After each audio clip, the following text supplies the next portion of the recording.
Assalamualaikum warahmatullahi wabarakatuh. Saya Rani Cantika Amelia, NIM 19005087. Saya perwakilan dari kelompok 1. Pada pertemuan kali ini, saya mau observasi terkait tutor paket C.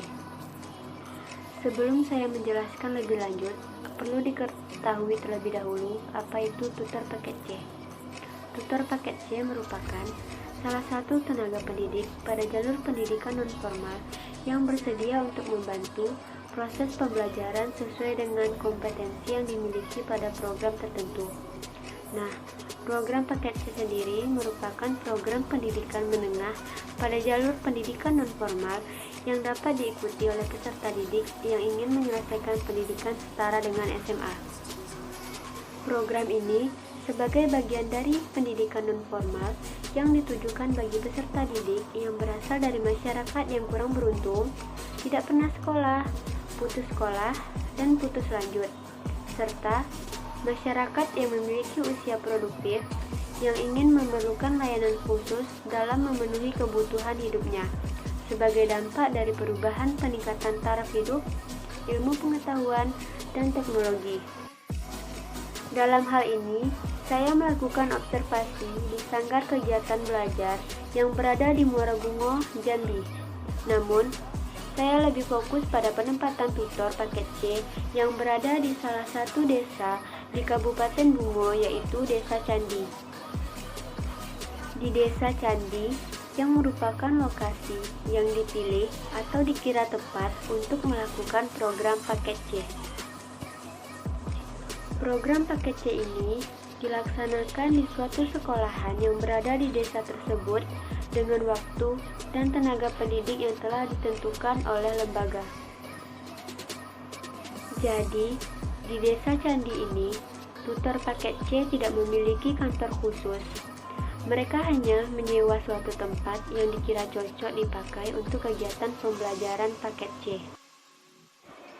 Alasan dipilihnya Desa Candi sebagai lokasi penerapan program paket C ialah karena masih banyaknya anak-anak putus sekolah dan masyarakat atau orang tua yang ingin menambah pengetahuan dan keterampilannya.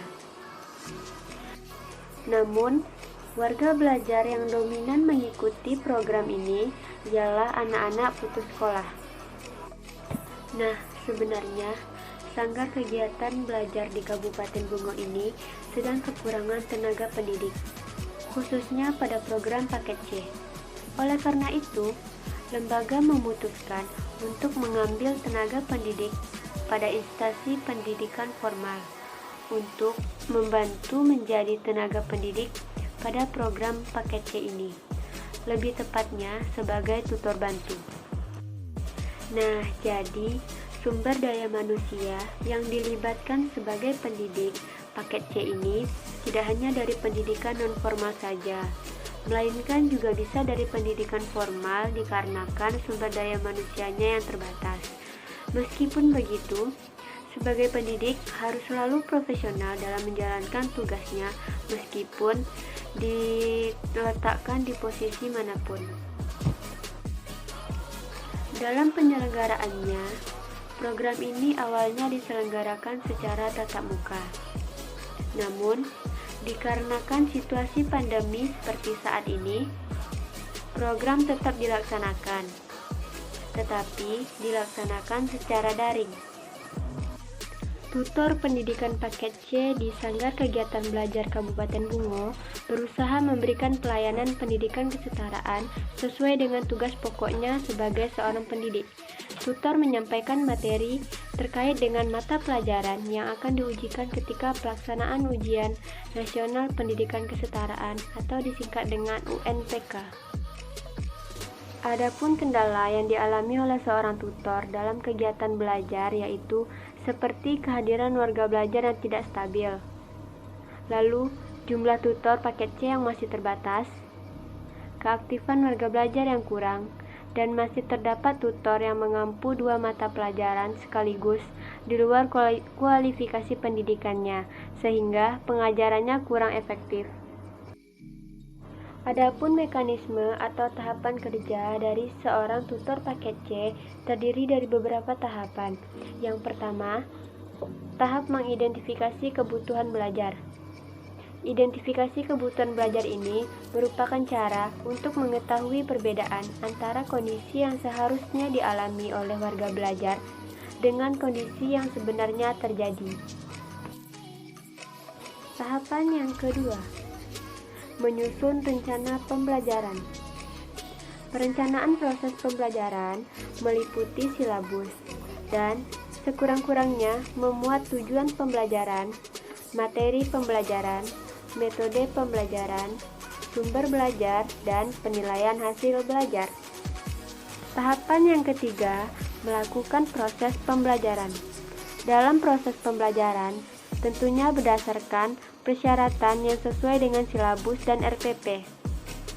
Dan juga, dalam proses pembelajaran ini, terjadi proses interaksi antara tutor dengan warga belajar, sehingga terciptanya kondisi yang kondusif. Adapun sikap, keterampilan, dan kemampuan tutor dalam menyampaikan materi juga sangat berpengaruh dalam proses pembelajaran. Tahapan yang keempat, memilih dan melaksanakan metode pembelajaran. Adapun dalam pemilihan metode pembelajaran yang sesuai dengan materi yang akan dipelajari itu sangat penting, karena melihat kondisi warga belajar yang cenderung heterogen, sehingga mempermudah pemahaman warga belajar terhadap materi. Tahapan yang kelima, memotivasi warga belajar. Dalam pelaksanaan proses pembelajaran, seorang tutor harus mampu membangkitkan semangat warga belajar agar warga belajarnya mau untuk terus belajar dan mengembangkan kemampuannya. Nah, peningkatan motivasi ini dapat dilakukan berupa pemberian pujian atau hadiah kepada warga belajarnya. Tahapan yang keenam, memilih, menyusun, dan mengembangkan media belajar. Dalam pemilihan media belajar ini, tentunya harus sesuai dengan materi.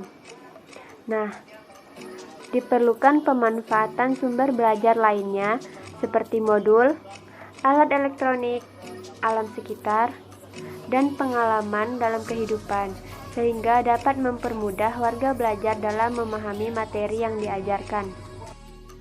Tahapan yang ketujuh, melakukan administrasi pembelajaran. Nah, pada tahap ini, seorang tutor melakukan tugas-tugas administrasi sesuai dengan ketentuannya, meliputi kegiatan absensi kehadiran ketika proses pembelajaran berlangsung. Tahapan yang ke-8, menilai hasil belajar.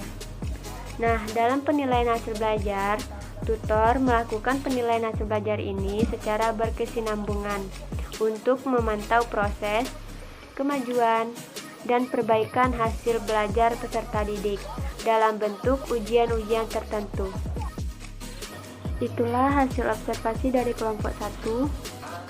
Sekian, Assalamualaikum warahmatullahi wabarakatuh.